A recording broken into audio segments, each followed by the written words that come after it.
Good morning everyone. কি খবৰ আপোনালোকৰ? আশা কৰিছোঁ আপোনালোকে চবে ভালে আছে আৰু আমিও ভালে আছোঁ। পিছে এইটো পাতটো চিনি পাইছেনে?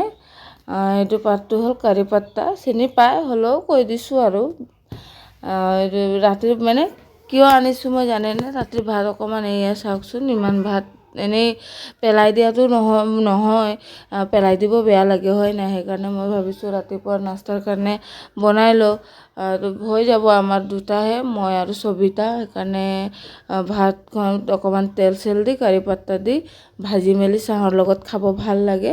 সেইকাৰণে মই তেনেকুৱা কৰিম বুলি ভাবিছোঁ।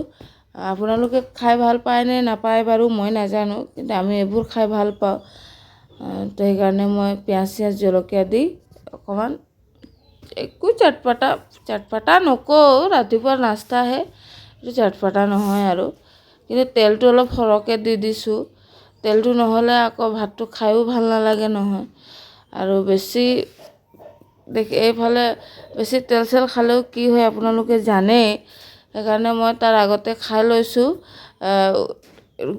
হালকা গৰম পানীত অকণমান নেমুৰ ৰস দি নিমখ দি খাইছোঁ। খাব বহুত টেঙা, বৰ টেঙা, কিন্তু কি কৰিব, খাবতো লাগিবই। সেইকাৰণে আৰু ঠিক আছে, কি ক'ম আৰু, হ'ব নহ'লে ঠিক আছে বাৰু। আকৌ লগ পাম মোৰ নেক্সট ভিডিঅ'ত।